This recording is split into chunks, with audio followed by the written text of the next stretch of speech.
Welcome to the Parts and Labor Podcast, the podcast that explores strategies, systems, and stories that drive salon success. I'm Alicia, founder and CEO of SalonScale. And I'm Whitney, head of sales here at SalonScale. Welcome to the Parts and Labor Podcast.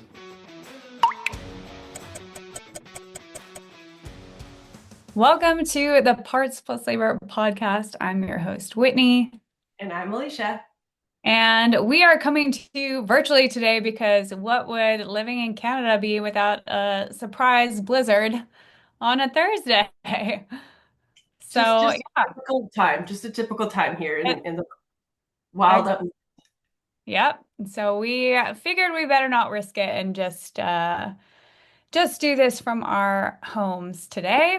So we have an exciting episode though, because fortunately, we had the foresight to have Alicia make some predictions last year. So she did a blog post on what were her predictions for the salon industry for the coming year. So we're going to revisit those, see how accurate she was, and if any of those have come true yet. And then we're going to head into what our future predictions for 2026 are. And beyond. And if they don't happen in 2026, they were actually for 2027. So just give it time. Okay, so let's get right into it. So again, let's pull up your blog here and see what your first prediction was. Now this one feels, pretty accurate. An urgent need for tech. So talk us a little bit through kind of what you meant when you wrote that and whether you think that that is still the case.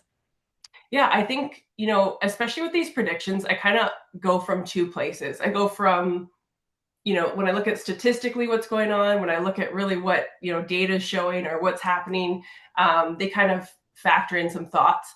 And then honestly, it's like a gut instinct of like what I can like instinctually feel of like, what's going on and how it might evolve. So when it comes to the technical, I guess adopting technology, or even sometimes we'll call it technical literacy. And I will say this too, is like when people hear technical literacy, it kind of sounds negative. But it's true. Like how many times do you log onto a new software, you go there and you feel like you don't know anything? Like that's what we would kind of box in the technical literacy side. And so, for years and years and years, what we saw before was a lot of people that were really adverse to it. Like they did not want to, like as soon as they didn't know, it was like, I'm not even going to try it. But we now headed into a season where people were starting to try. And last year or this year, 2025, was the biggest change that I've seen, whether it was people on calls with demos or working one-on-one with people and talking just to anyone in the industry. The adoption of technology is a lot higher than it ever has been, really. So I think that was like ding ding, like that definitely helped. And then the second part is, with like social communities like TikTok and Instagram, you're starting to see a lot of people also promote and influence some of these technical solutions, which then again is showing this, this evolvement into adopting tech in the business. But where does that all come from, or why was that a need, or why was that my biggest prediction? The biggest prediction was because of the fragmentation, because of the changes that happened so drastically.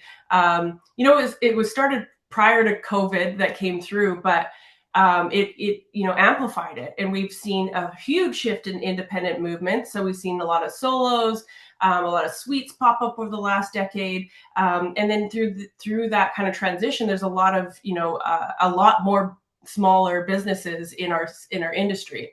And so with that is the need to, have technical solutions to do things that you can't hire necessarily a human to do. So whether that was, booking or reception work, or whether it was ordering inventory and, even back bar management overall, QuickBooks, like anything, like there was a lot of things where we've seen a lot of shift where there was a lot more adopting to it, and still a need more now to continue to do that. So I always, I think there's the saying that we've had in the past too, where it's like, it's not that other salons will beat you now on branding and location and skill.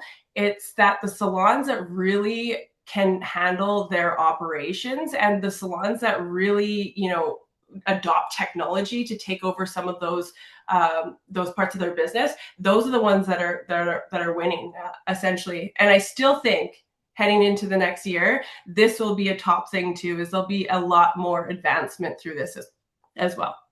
Yeah. And just like to your point of, being like technology adverse, like that's me. I literally was trying to like copy and paste something into our notes and couldn't figure it out right before this. But I don't think there's ever been a time in my life where I've brought on technology, like most of the time not willingly, just an employer wants us to bring on different technology, changes the way I do things, is slower at first, but has not actually made my life a lot easier, my day-to-day easier, more streamlined, easier to find things, easier to, just again, just streamline it for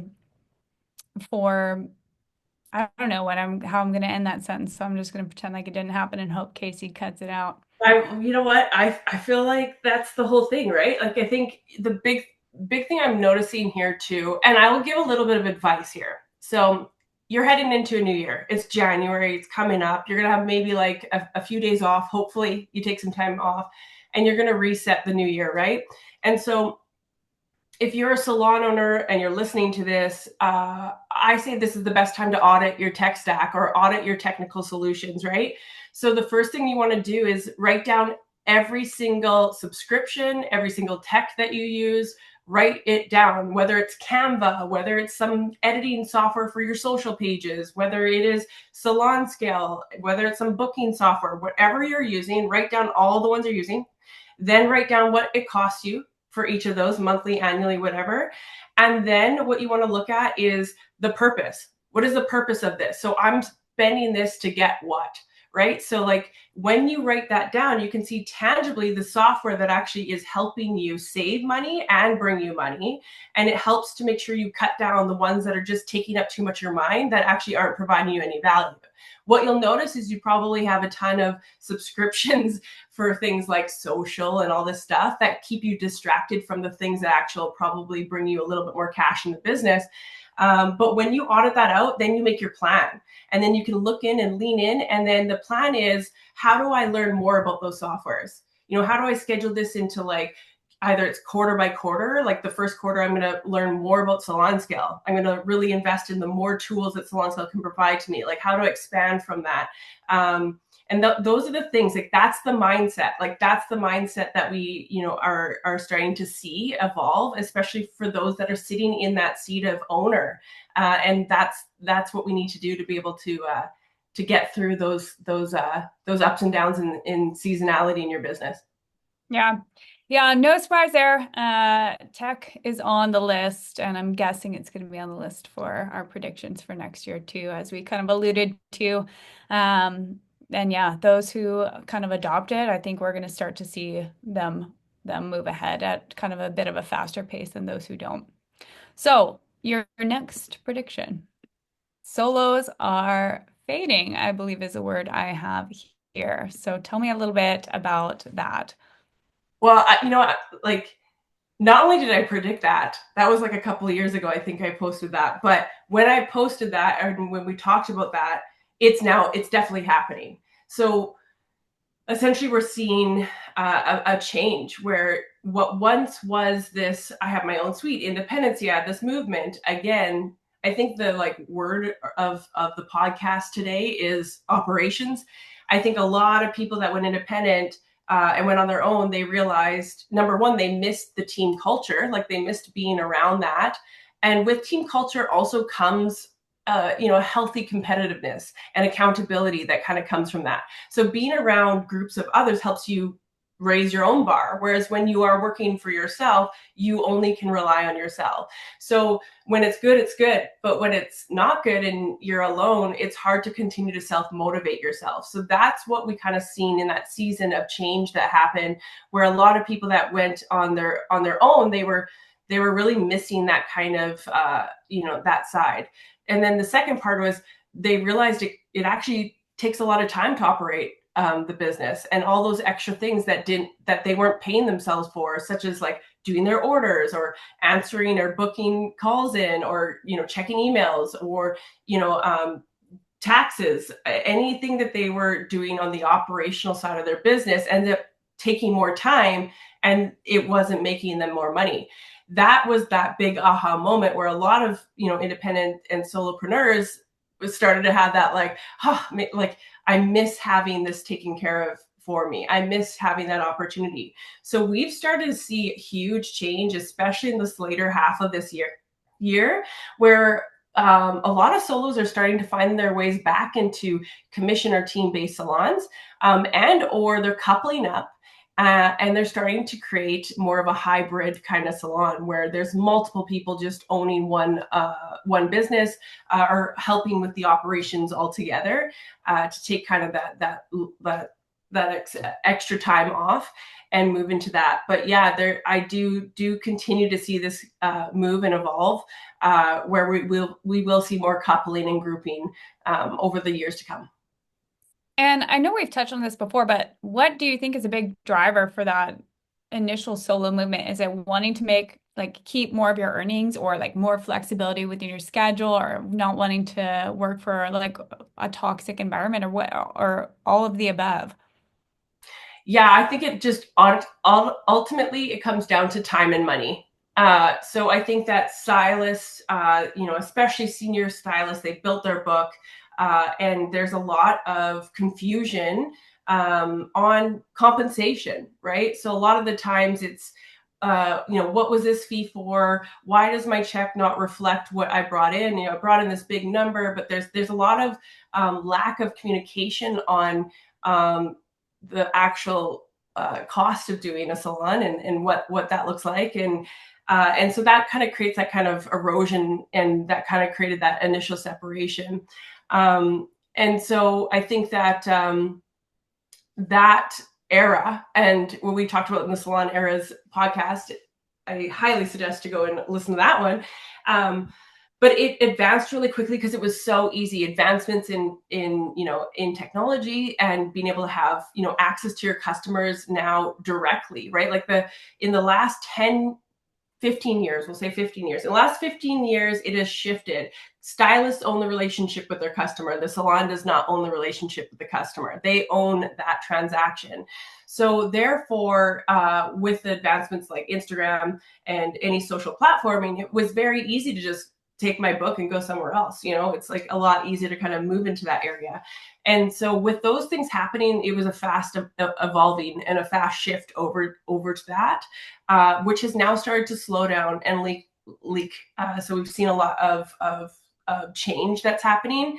And I think that we're also seeing a lot of people open up about their experience, about why it didn't work out for them, or why it wasn't the greatest situation, which is also influencing others to, try to find more team-based or more group-based environments.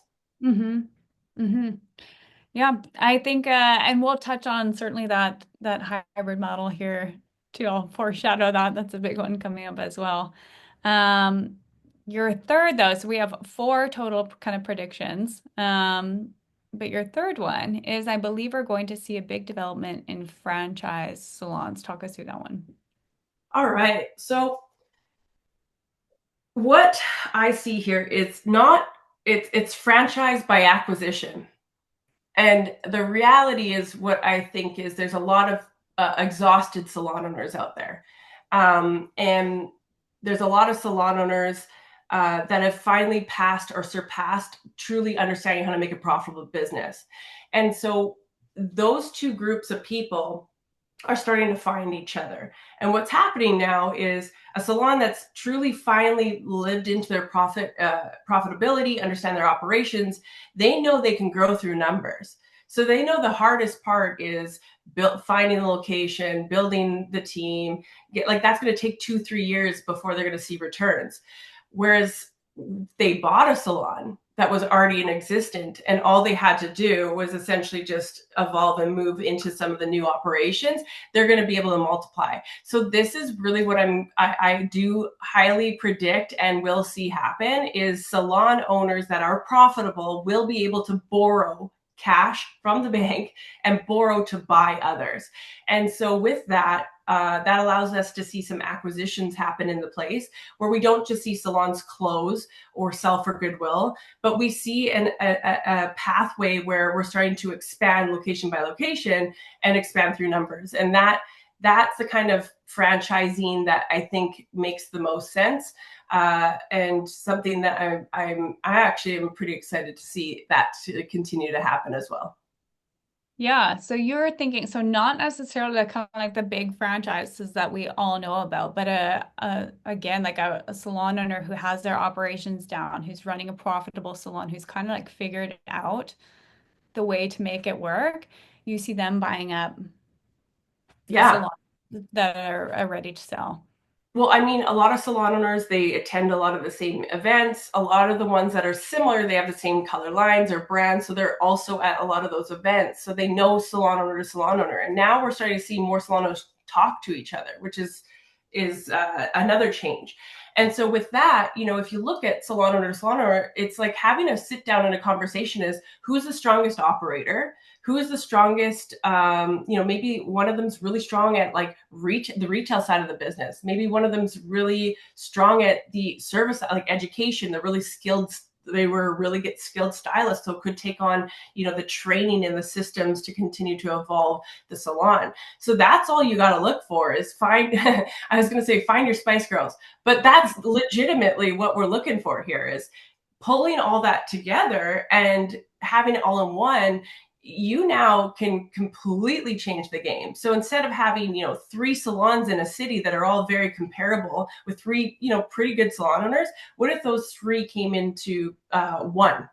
And that you took all of those operational expenses, all your accounting, all your financing, all of your loans, all your expenses that can be kind of put into one line item, and also the revenue. So you have one location that does, 750,000, the other one that does 500,000, and one that does 1 million. Now you've taken 3 businesses that are like slightly under that, like 1 million and under kind of zone. And now you turn that into like almost a $3 million enterprise. Right? So what can you do by just multiplying in a different way? And this is kind of what we're starting to see. And there's more, you're now building a team and an executive team of people that truly know what it takes to operate their business because they were owners. And so when they break through the ego side of like letting go of their name or their business and they work together, this is where we've seen some big changes. Kind of a random question here, but it just popped into my head. So, what is there ever a scenario where you think that there's a salon, those like businesses and they're in kind of like not a great location and then you just every like year it's like a different business. It's just like a cursed location. Is there ever a scenario where there is a salon that you think cannot be like turned around by just focusing on like good operations? Is there ever one like where it would make absolutely no sense to absorb that salon, try put in different operations, different systems, maybe a hybrid model, maybe commission if they're already a rental? Do you ever think that there's just a write-off of a salon, or do you think it can always be fixed? I think you have a very, very good chance of having it fixed, but that depends on how much debt that business has. That's going to be the deciding factor. So if simply you're not bringing in more than you're spending and it's a big burn, like it's like, then that's not an investable business. Like this business will not, even if I added more. So like if I had a salon that had, $200,000 of debt, and the operations monthly, let's say it costs like the business, 40 some $1,000 in operational costs, and they only had 2 chairs left to fill. I would just run the numbers and look at it and say, like, if I filled those 2 chairs up, would I be able to pay off those liabilities as well as grow and, see a sight line on profitability? And there are some situations where like, no, like it's too far gone because they've essentially, put too much expense, like they put too much liability into the business. And the best option would be likely bankruptcy at that point, unfortunately. But that would be that situation. The good thing about this is there's not a lot of people that go that far in debt. There's not a lot of lenders that will lend that much money. So we are fortunate to have that situation where a lot of it is built off our backs. But, again, the one thing you want to, make sure of when you're looking at it is what does that business owe? And is there a pathway to get out from that? Okay. Yeah, no, that makes a lot of sense. That's super interesting. I know even personally, we have seen that recently too. Somebody who kind of, again, operations is the word again of the podcast, but somebody who really dialed that in and they're able to kind of build their empire, if that's the route you're looking to go.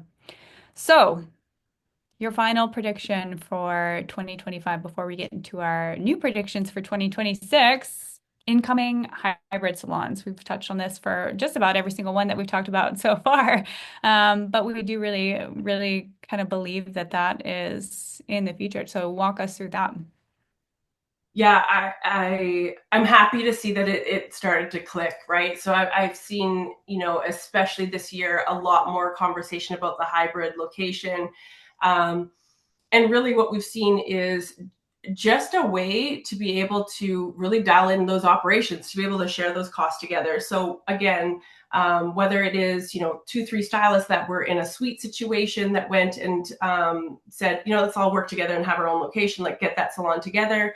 Or, salons themselves of, shifting to the model of being more of having more options for their team. I think one thing to note about this and misconceptions of hybrid models is a hybrid is multiple options. That's what that means. So a hybrid isn't just a rental salon. A hybrid is someone that has evolved and they have many different ways that they, compensate their team. So they could have, maybe they have junior or new talent that are on salary or an hourly rate. And then they have commission-based teams. Like while they're growing the book, they're saying, I'll give you a cut. I'll take a certain percentage till you build your book, and then at that end of their career, it's like now you can move into a full kind of rental situation where it allows you to keep those senior stylists in your chair. So the big thing that we see is there's been a lot of test on that, and a lot of the times I think in the salon industry and what I've seen, what happened was it was like all or nothing. Like they shifted all completely hybrid or they shifted completely back to commission. And so the prediction that I have that will like kind of evolve, and as we take this into the new predictions, is I predict that, this will kind of change where we'll start to kind of see that there's many different ways we can compensate others in one organization versus having one or the other. Mm-hmm. And I want to touch on something you've spoken about a lot, specifically around hybrids, because, I'll say actually specifically around rentals. I talk with a lot of, and I'm sure you do too, salon owners that don't want to be a boss, like are tired of managing, switch their entire salon, or just quite frankly, open a salon as strictly rental.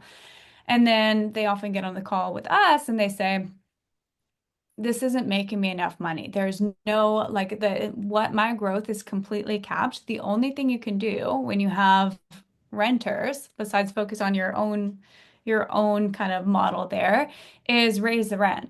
And meanwhile, your costs are going up as well.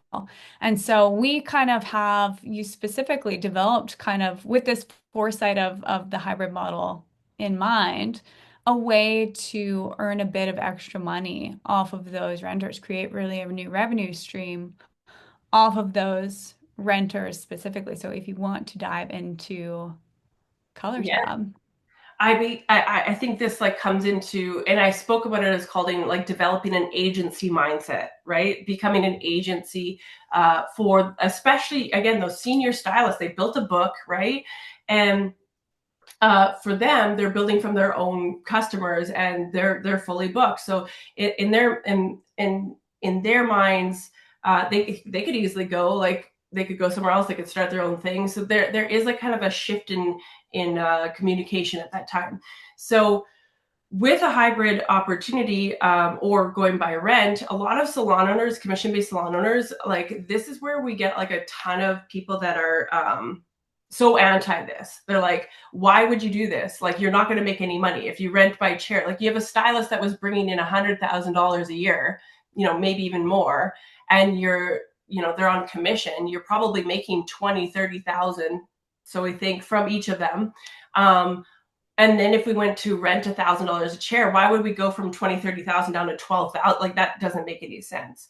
But this is really where I think we're starting to test the thought, where it's like, that isn't necessarily true. That might, there's a lot of other expenses that come in there. So what we want to do and what we want to look at, is what does it really cost? Like, what are we facilitating? Like, what is it actually costing us to run our business? And these are the ones that are starting to really tap in, is like the extra time it takes me to do everyone's taxes, payroll, orders, inventory, set up education, get the salon even, like stocked, cleaned, all those things are of value. And now shifting into it is, you're not just renting it out because you're tired and you don't want to deal with it. You're now essentially an agency. So how do you move into thinking, how do you serve that client, and your client is your stylist, right? So when you look at it, you've already set up booking softwares, you already have accountants, you already have, socials likely running. So these are ways that you can not just charge by chair, but you can also essentially add this, package where if you want the social package, I'll make sure things are posted for you. If you want the tech pack, I'll make sure that you have access to all the booking stuff, and we'll take care of your booking for you. It's ways to kind of leverage those operations of your business, and then still maintain having that senior and that established stylist in your chair. Because ultimately, when they go in there, they don't want to deal with that. Like, they definitely do not want to deal with that. And because you probably were them before, is what they're heading into. So that's essentially what we're starting to kind of see, under that kind of term, and that kind of change. And I will say this too, with honestly, so many times, there are so many, when you go online, I'm going to say this, you're going to go on, whether it's TikTok or Instagram, and people will be very one side to the other. So they're like, why would you do this? Commission's the only way, or this is the only way, or this is that. There are many, many different ways. But what we need to do more than anything as an industry is have a realistic, and real look at P&L reporting and what makes us the most profit. So be profit focused. If you are a great leader and a great communicator, you will be a great commission-based salon owner. If you have a hard time dealing with leading others and keeping things consistent, and it's frustrating, it's eating up your life, it's just, you can't do that, then there is an opportunity to move into a hybrid opportunity where you're leveraging operations and you're not taking that emotional, what's mine versus you. So who you are and the type of businesses you are, just literally look at the facts, and look at really the profitability of the business or the opportunity. It's a business, right? And there are different types of businesses. And if we have, as an industry, understand that, no matter what choice, whether it's someone that wants to go independent or commission-based or hybrid or a factor of this or that, we should not be saying what's right or wrong or creating any fear. We essentially should be understanding and looking at the reports. So whenever anyone says to me, this is the only way, it's like, then show me, prove it to me. Pull up your last statement, or pull up what's your profitability, what's your profit margin, what are you making? And that's really where we stop. So just because salons can produce a ton of revenue, commission-based salons, just because you can bring in a lot of revenue doesn't mean you're making a lot of money. So that is really what I think. And this kind of leans in, I guess, to our next predictions is, do not be revenue focused, be profit focused. Profitability and profit focused salons are going to be the ones that will make it through, and they will realize there is opportunity to make a ton of profit on their operations, and reduce a lot of this emotional, back and forth when it comes to, leading others. Mm-hmm.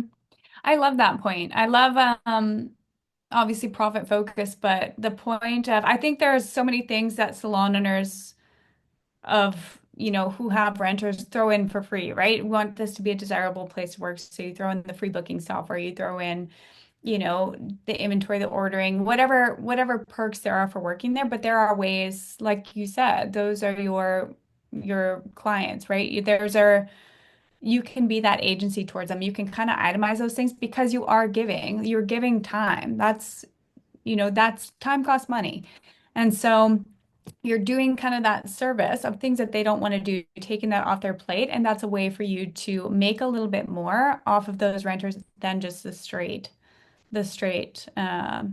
rental. So Yes, interesting concept. I don't think that that's widely out there. I don't think that that is something that's thought, right? It's just like, this is the rate, this is what it includes. You pay it on this date, and that's that. But there's a lot of exchange. There's still a lot of time that that owner is giving for free. And one thing you've said, I say it all the time, is you should never feel guilty about making money off of every single aspect of your business. The reason you did this in the first place, the reason you took this huge risk, and for some, like you said, ends in bankruptcy, is to make money. And that's nothing to be ashamed of. You should want to make money. You deserve to make money. Again, you took a big risk. And so that's the light at the end of the tunnel. And that's a way to do it. absolutely it is. And again, it's like um there is a need to like just take that emotion out of like running your business. Like every time I've seen a salon owner start a business, it's usually their name or their identity. They're so tied into this company. And so separating who you are from that business is a must, right? So you have to look at the business itself and like don't bring the bias in of what you feel or what you believe at first. Look at just the actual facts of the ins and outs of the business, what's working, what's not, and then from there apply your passion second. And it's totally different. It's like when you were a stylist, it's passion first. Apply your passion first, you'll grow the book. In a business, your passion comes second. Like you got to look at the facts and you got to look at the actual business structure before you apply your passion to it, or else this is what's going to happen. You're going to give away the farm, you're going to give everything away, and then you're going to have to be the bad guy to come in and take it all back and wonder why people have left your business or why the business isn't working, and it's going to overwhelm you. And so that's just kind of what we need to kind of see as we move forward. I've noticed, and I think this is the reason why a lot of women salon owners have their husbands or their partners do like the books, because men very often don't have that same emotional tie to it. It's just like, not making me money, it's gone. Making me money, do more of this. Whereas women are like, but the client, like what my stylist, they're the most important. And men are just a little bit more wired to be black and white like that. And there are many women who are like that too. You're one, for example, but I think that is why we see a lot of men who have absolutely nothing to do with the salon other than running the books, making sure that there's running the P&L, just like with Megan and Brad on our one of our last episodes, Studio M. And she brought Brad in. Brad said, we have six weeks of money left. So tighten up, and really worked together to turn things around. But yeah, I have noticed that that kind of emotion isn't there with money and with profit as often as it is with women. So Yeah. yeah, interesting. Well, those are your predictions. Pretty good, Alicia. Pretty good. Good. Not too bad, I would say. I think like we've seen a tipping in some of them and still some work leaning into the others. And so heading into 2026, looking forward, I'm going to like continue saying that this movement will still continue to happen. I think we will still see a rise of hybrid. I still see 100% a rise of hybrid because we've got exhausted salon owners. The economy and the way that the world is working right now is we are not seen as much like customers. Visits are down, so we're not visiting. We don't have as many visitors, and the cost has increased. The product's increasing. The operations is increasing. So that is just going to lead to more and more burnouts. We have a lot of burnt out salon owners. So the instant win, the instant turnaround. If you want to get out, that doesn't mean you lose everything, but maybe that means adopting some form of a hybrid situation so that you can lean in to covering some of those costs and pulling yourself back so you're not emotionally taxing yourself throughout the next season. So I think that we will see some hybrids popping up here in the next little bit.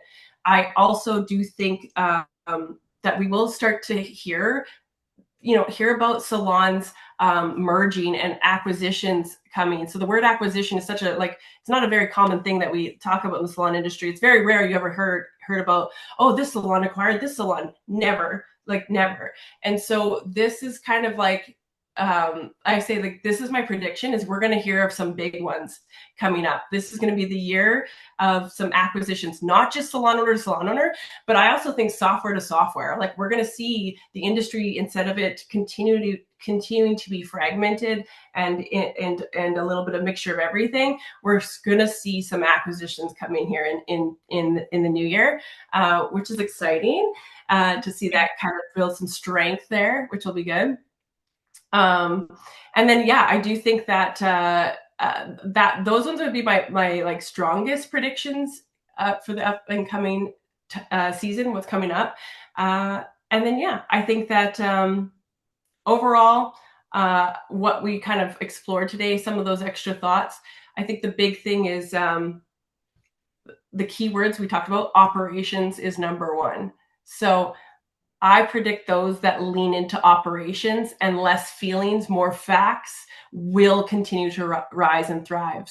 Salon owners that are profit focused and profit centered and think of it like a business, not as a passion, will be the ones that will rise on top and will be able to, to continue to lead to the next step. I think I also think that we need to do this is going to be a hard prediction, but I'm going to say it. I don't think we have as many people entering our industry as we had in the past. And I think this is because of the noise that we're hearing and all this frustration that's happening. So I predict that we are going to have to find some new strategies to bring new talent into the industry or get people to come into the salon space.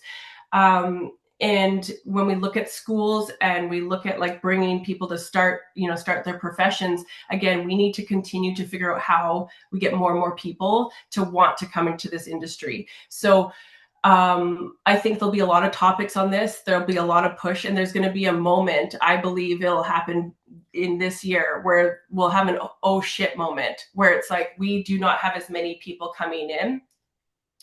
And so we're going to need to have to fix that situation. So whether it is new tactics, new ways of embracing it, those are some things that I think will have to happen in the new year as well. Do you think that's because they don't see it as a viable career choice, as far as making money or as far as not having enough clientele, or why do you think that is? Well, generally the people that are going to school are youth. They're young, right? So they're within, under the age of 25 is generally usually the vast majority of people that go to get to become a licensed professional. So when you take that type of age demographic and you look at what are they into today, it is far faster for them to become an influencer and move into these other ways for $0 than it is to spend $20,000 in hair school to go down this career path, right? And so they're able, to move into those areas. So it's just, there's a lot of different ways of them to kind of work and move. And so, we're going to fight that kind of situation there. Hair schools themselves too, when they look online and they look socially, that's what they see, right? So when they watch and they follow other stylists, they want to be these types of stylists. They like the influence. They like they like that side of it. And most of these folks that are coming into the salon industry are, stylists that are just starting. That's what they want. They want the fame. They want to find their face. They want to find their way of, making it.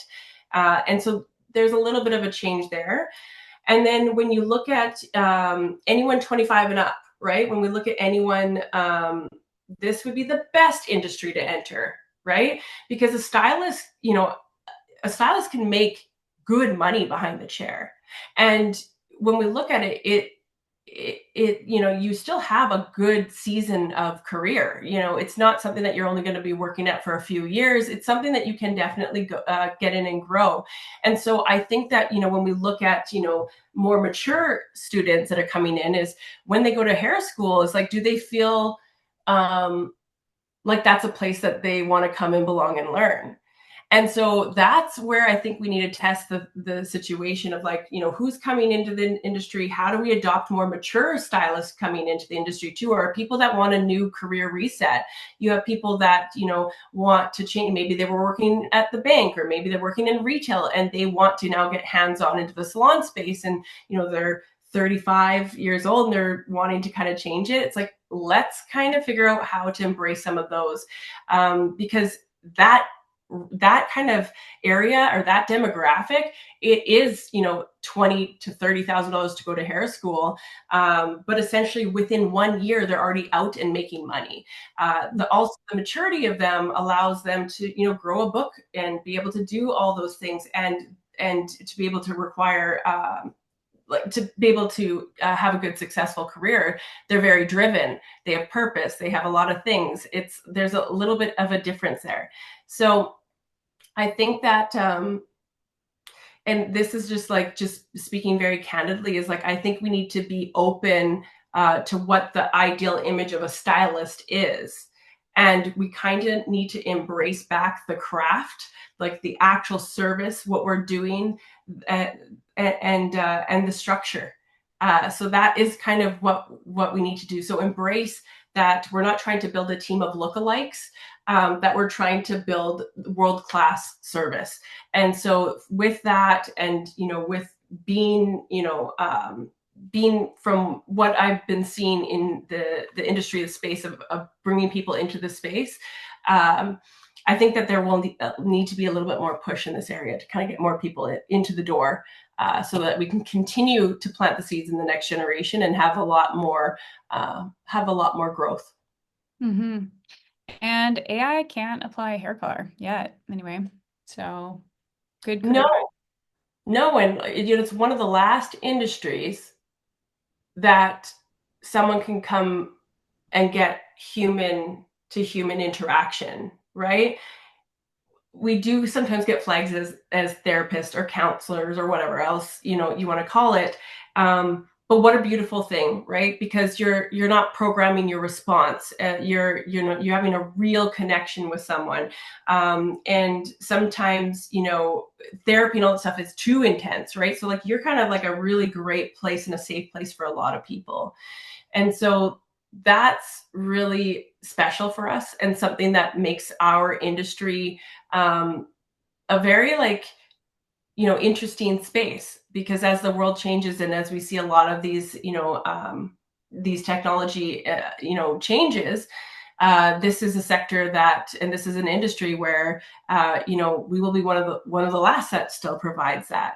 You go to like a hotel now, and you can basically self-check into your hotel. You're not talking to anyone. You go to the airport, you can basically check in. You're not talking to anyone. Like, a lot of those services are not happening. So being one of those last industries that still has human interaction, human touch, is a very special thing, and a thing that is valuable.